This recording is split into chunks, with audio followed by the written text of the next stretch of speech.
Happy home മേക്കറിൻ്റെ പുതിയ എപ്പിസോഡിലേക്ക് എല്ലാവർക്കും സ്വാഗതം. ഇന്ന് നമുക്ക് കാബേജ് ബജി ഉണ്ടാക്കാം. അത് വളരെ റെയറായിട്ട് മാത്രം ഉണ്ടാക്കുന്ന ഒരു സാധനമാണ് കാബേജ് ബജി.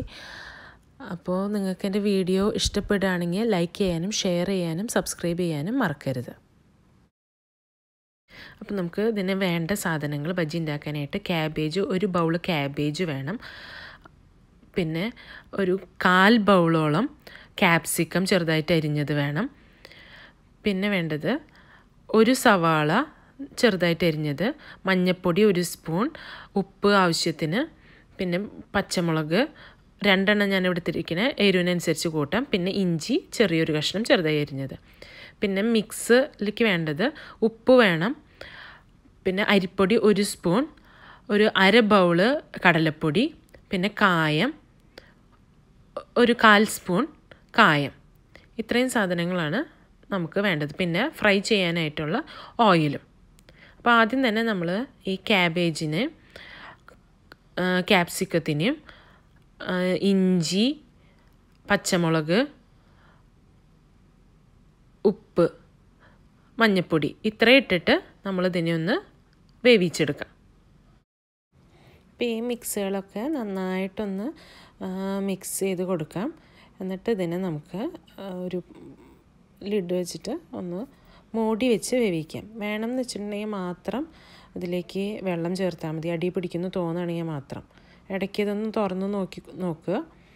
എന്നിട്ട് അത് തീരെയും എന്താ പറയുക, ഉടഞ്ഞു പോകണില്ല എന്ന് കാണുകയാണെങ്കിൽ മാത്രം അതിലേക്ക് വെള്ളം ഒഴിച്ചിട്ട് നന്നായിട്ട് ഉടച്ചെടുക്കാം. അതായത് നമുക്കിതിനെ ബോൾ പോലെ പിടിക്കാൻ കിട്ടുന്ന രീതിയിലാക്കി എടുക്കണമല്ലോ. അപ്പോൾ ഇതിനെ നമ്മൾ ഒന്ന് വെന്ത് കഴിഞ്ഞിട്ടുണ്ടെങ്കിലും നമ്മളുടെ ആ തവി കൊണ്ട് ഒന്ന് കുത്തി കൊടുത്ത് അതിനെ നന്നായിട്ടൊന്ന് മാഷ് ചെയ്ത് എടുക്കാം നമുക്ക്. ഇതിപ്പോൾ നന്നായിട്ടായതുകൊണ്ട് നമുക്ക് വേറൊരു ബൗളിലേക്ക് ഇട്ട് വയ്ക്കാം. ഇതിപ്പോൾ നന്നായിട്ട് ഒന്ന് തണുത്തോട്ടെ. നമുക്ക് അല്ലെങ്കിൽ കയ്യിൽ പിടിക്കുമ്പോൾ ചൂടുണ്ടാവുമല്ലോ. അപ്പോൾ അത് നന്നായിട്ടൊന്ന് തണുത്ത് കിട്ടിക്കോട്ടെ. അപ്പോൾ ഇതിലേക്ക് ഇനി നമുക്ക് കുറച്ച് സവാള, നമ്മൾ എടുത്ത് വെച്ചിരിക്കുന്ന ആ ഒരു സവാള ചെറുതായിട്ട് അരിഞ്ഞതിന് നന്നായിട്ട് മാഷ് ചെയ്ത് വെക്കാം. കണ്ട, അപ്പോൾ ഈ സവാള ചെറുതായിട്ട് ആ ബജിയിൽ കടിക്കുമ്പോഴാണ് ടേസ്റ്റ്. അപ്പോൾ ഇതിനെ നമുക്ക് ഇതേപോലെ ബോളാക്കി എടുക്കാനായിട്ട് പറ്റണം. കണ്ടില്ലേ, ഈ ഒരു നിലയ്ക്ക് ബോളാക്കി എടുക്കാൻ പറ്റുന്ന രീതിയിൽ വേണം നമ്മളുടെ ക്യാബേജിനെ വേവിച്ചെടുക്കേണ്ടത്. ഇതിൽ ഞാൻ വേറെ സാധനങ്ങളൊന്നും ചേർത്തിട്ടില്ല. അപ്പോൾ നമ്മൾ ഇതിനെ എല്ലാത്തിനും മാവല്ല ആ മിക്സിനെ കംപ്ലീറ്റ് ഇതേപോലെ ബൗളാക്കിയിട്ട് എടുത്ത് വയ്ക്കാം. ബോളായിട്ട് എല്ലാതും സെറ്റായിട്ടുണ്ട്. ഇനി നമുക്ക് ജസ്റ്റ് ഇതിനെ കടലമാവിൻ്റെ ആ മിക്സിൽ കടലമാവും അരിപ്പൊടിയും കുറച്ച് കായവും ഉപ്പും കൂടെയുള്ള മിക്സിൽ ഒന്ന് മുക്കി പൊരിക്കാം. അപ്പോൾ ബജി റെഡി. സാധാരണ ബജി പോലെ, ഇനി ബാക്കിയൊക്കെ സാധാരണ ബജി ഉണ്ടാക്കണ പോലെ തന്നെ നമുക്ക് ഉണ്ടാക്കിയെടുക്കാം.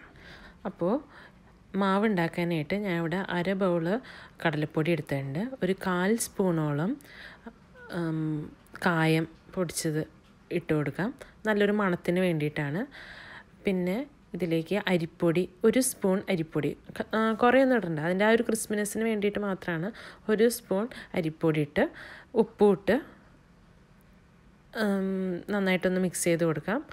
അതിലേക്ക് വേണമെന്ന് വെച്ചിട്ടുണ്ടെങ്കിൽ മാത്രം കുറച്ച് മുളക് പൊടിയും കൂടെ നമുക്ക് ചേർക്കാം. അത് ഓപ്ഷണലാണ്. അപ്പോൾ ഒരിത്തിരി മുളക് പൊടി ഞാനിതിൽ ചേർത്തിട്ടുണ്ട്. അത് വേണമെന്ന് വെച്ചാൽ മാത്രം ചേർത്താൽ മതി. നിങ്ങൾക്ക് എരിവ് വേണമെന്ന് വെച്ചിട്ടുണ്ടെങ്കിൽ മാത്രം മാവിന്. എന്നിട്ട് ഇതിലേക്ക് ആവശ്യത്തിന് വെള്ളം ഒഴിച്ചിട്ട് നന്നായിട്ടൊന്ന് മിക്സ് ചെയ്ത് കൊടുക്കാം. മാവപ്പം നന്നായി മിക്സായി കിട്ടിയിട്ടുണ്ട്. ഇനി നമുക്ക് ഇതിലേക്ക് മുക്കിയിട്ട് ബജി മീഡിയം ഫ്ലെയിമിലിട്ടിട്ടുള്ള എണ്ണയിലേക്ക് ഇട്ടിട്ട് ബജി ഒന്ന് വറുത്തെടുക്കാം.